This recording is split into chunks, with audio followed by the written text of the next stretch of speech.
Hola, ¿qué tal amigos? Buenos días, buenas tardes y buenas noches. No importa la hora que sea, siempre es un gran momento para aprender español con Profesor Pablo.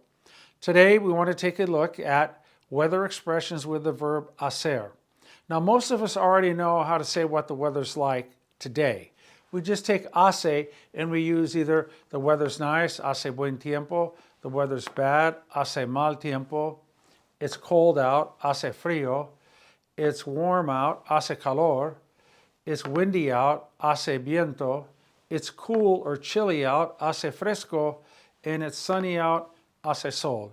Those are pretty basic. But if you want to say what the weather was like yesterday for the entire day, or you want to summarize last week and say it was cold, then you're going to go with hizo. Hizo frío la semana pasada.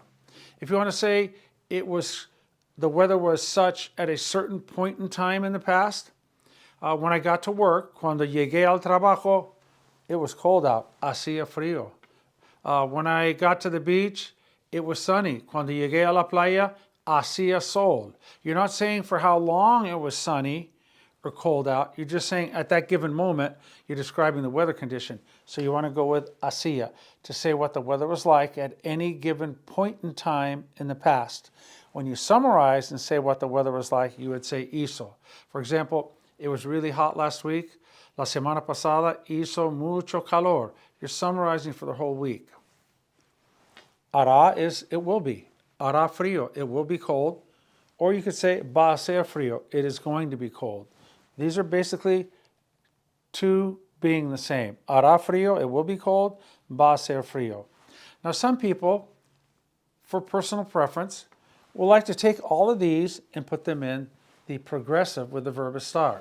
For example, it's cold out, está haciendo frío. It's warm out, está haciendo calor. If you want to say, like it was hot all last week, we already did it here, hizo mucho calor la semana pasada. You could say here, estuvo haciendo calor toda la semana pasada. The entire last week, estuvo haciendo calor. It was hot out. Estaba haciendo calor, the same as hacía. You're saying what the weather was like at a given point in time in the past. For example, when I got off the plane, when I arrived at the airport, it was really hot out. Cuando llegué al aeropuerto, estaba haciendo mucho calor or hacía mucho calor. They're interchangeable. And here, it will be, estará haciendo calor. Like, la semana próxima, cuando vayamos a la playa, estará haciendo mucho calor. Next week, when we go to the beach, it will be warm. La semana próxima, cuando vayamos a la playa, hará calor, or estará haciendo calor. And down here, estará, the ir opus infinitive would be va a estar, va a estar. Now, again, good weather, bad weather, cold, warm, mucho calor is hot, viento is windy, fresco is cool or chilly, and sol is sunny. Like it will be sunny tomorrow. Hará sol mañana, or if you want to stretch it out, give a little more emphasis, estará haciendo sol mañana.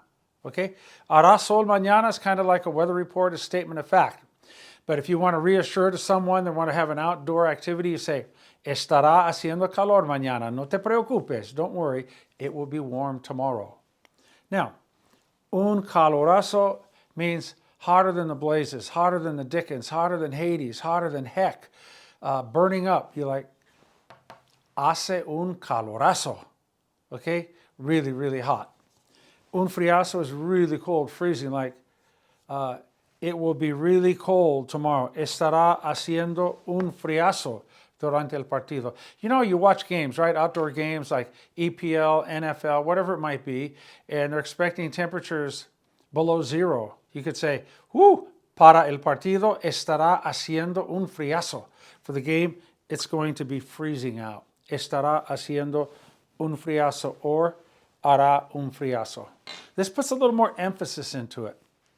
Now, in terms of degrees, if you want to say it's 50 degrees out, you would say hace 50 grados afuera. Some people like to say está a 50 grados afuera. Está a means it's at 50 degrees. And what is it referring to? Probably a thermometer, a temperature gauge, or just simply the temperature. La temperatura está a 50 grados. Okay, so either way, if you want to say hacía 32 grados de temperatura cuando llegué a San Luis Potosí. It was 32 degrees when I got to San Luis Potosí. And so that's it. It's a quick lesson, but we want you now not just to be able to say hace frío and hace calor like a first-year Spanish student. We want you to say what the weather is like today, what it was all last week or all last month or yesterday, or what it was like at a given point in time, what the weather will be like or what the weather is going to be like, and then we have an optional way of expressing it.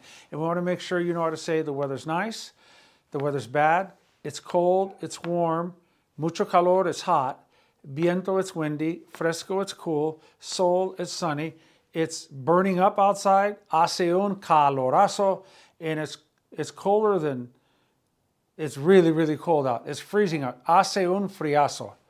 So take that into account and know how to say again what the temperature is outside in terms of degrees, or the temperature is anywhere in terms of degrees. It's 10 degrees. Hace 10 grados, or está a 10 grados. Now, there are many other weather expressions with the verb estar. We're going to take a look at those next and go into detail with the different verb tenses as well, right?